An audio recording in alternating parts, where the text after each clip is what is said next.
for. We've got Aaron on the line from Fagan Associates, and every Tuesday we talk about business stuff and finances. And now, if you're an AT&T user, you also get the HBO Max, but that has changed a little bit, right, Aaron? Yeah, and we owned AT&T for a while, and we kind of sold it last week for that reason. AT&T decided to, part ways with their, content side, their production side, which was like Warner Brothers, HBO, TNT, CNN. So that's going to be with Discovery now.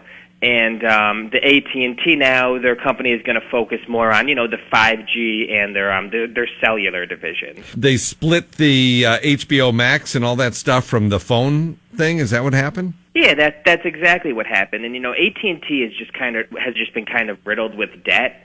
So it was kind of a way to pay down debt, but at the same time, they cut their dividend in half, and AT&T was paying like about a 7% dividend where we bought it at, and about let's say 3 or 4 months ago, the AT&T kept on saying, "Hey, we're never going to cut our dividend." When management kind of essentially leads you one way and does something else, I think you buy a company for management, and when they're not honest, you kind of have to maybe cut ties and rethink what you're investing in. Wow. Okay. So will this affect anything from the user end of these services? No, it shouldn't affect anything from the user end, but I think it's just making people realize how much they're paying now. I got my Netflix is $17 a month now, and think of yesterday. You're watching the Masters, the PGA Championship streaming on one thing.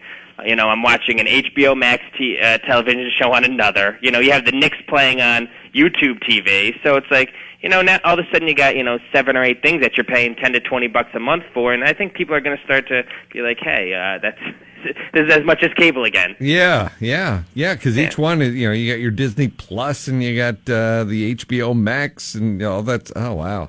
Yeah, it all adds up. It's kind of a fight for content. As these companies have to spend more and more on content, I think Netflix is spending like $16 billion on content next year.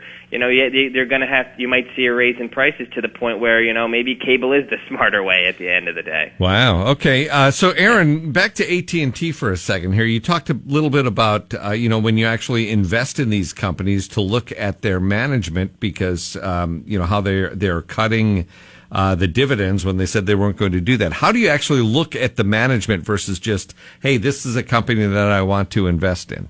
I think when you're looking at management, we always kind of look to see people's track record. The first sign that we thought was a little bit not the best was when AT&T named a successor within AT&T. We kind of see, if the company's been doing good, it's great to name a successor, see where they came from. Satya Nadella from Microsoft came from, within Microsoft, but the cloud component of it. So we kind of take a look to see their track record, how they performed in the past, and kind of where they're taking their company. If we think that they're being innovative, if we think that they're just kind of playing it safe.